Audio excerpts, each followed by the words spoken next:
నమస్తే మిత్రులారా, నేను మీ శ్రీనివాస్ చౌహాన్ అడ్వకేట్.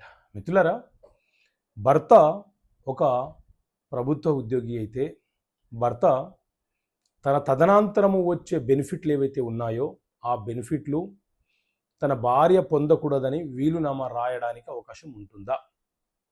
సో మిత్రులారా, సాధారణంగా ప్రతి వ్యక్తికి తనకు వ్యక్తిగతంగా కొన్ని హక్కులు రాజ్యాంగం ప్రసాదించింది. అయితే ఆస్తుల విషయంలో ఒక వ్యక్తి తాను సంపాదించిన ఆస్తి తాను బ్రతికి ఉన్నప్పుడు ఎవరికైనా వీలునామా రాయవచ్చు.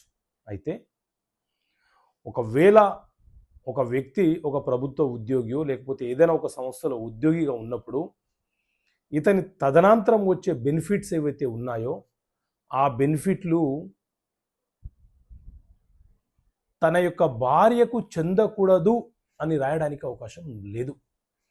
Hindu adoption and maintenance act అందులోని సెక్షన్ 22 ఈ అంశం గురించి చాలా క్లియర్గా చెప్తుంది.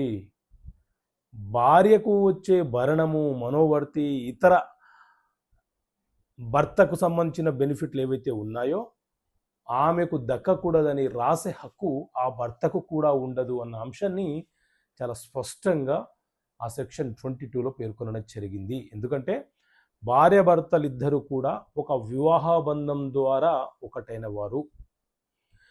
భార్యకు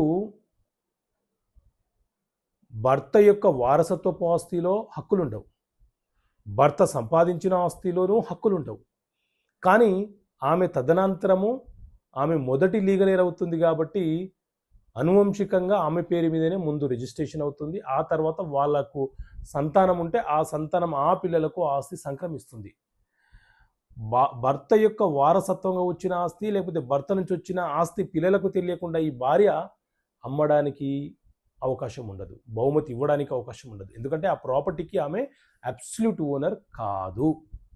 ఆమె ఆ ఆస్తులను సంరక్షణ చేసే వ్యక్తి మాత్రమే అని చట్టం భావిస్తుంది. ఆ భావం ఆ సెక్షన్లో చాలా స్పష్టంగా పేర్కొంటారు. ఓకే మిత్రులారా, థ్యాంక్ యూ.